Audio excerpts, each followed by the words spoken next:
These are the most feared prison inmates in the world. Prison is a terrifying place, and if you ever end up behind bars, you'd better hope you don't share a cell with any of these people.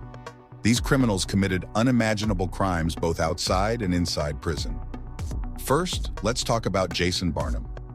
In 2015, this inmate went viral, not only for his crimes, but also for his intimidating appearance. In November of that year, Jason went on a crime spree, burglarizing multiple homes, especially in Alaska. Due to his distinctive looks, police quickly knew who to look for. One night, while Jason was staying at a motel in Alaska, a police officer recognized him and went to investigate.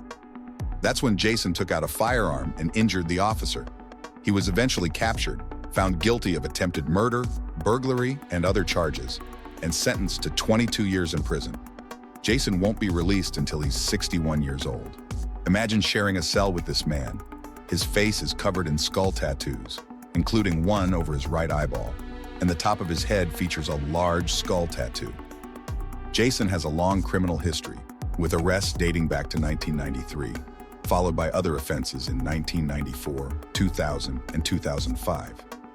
Prison is a frightening place, but even behind bars, it seems few would want to mess with someone who looks like Jason. Now let's look at an even scarier figure, Joseph James DeAngelo, better known as the Golden State Killer. At one time, he was the most feared criminal in the USA. His reign of terror lasted from 1974 to 1986.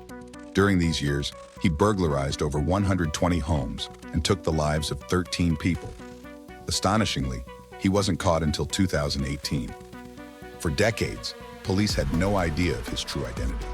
His capture only happened after new DNA evidence emerged, finally revealing who he was. Throughout his crime spree, he terrorized not only his victims but also law enforcement, even calling one of his victims years later to say, "I'm going to kill you." Imagine receiving that call. In August of 2020, DeAngelo was sentenced to life in prison, ensuring he'll never get out. Now 76, he's feared even in prison. What makes this even more chilling is that he was once a police officer, using his knowledge to evade capture for decades. Though he's now locked away, it's clear that this man is a true psychopath with no remorse for his actions.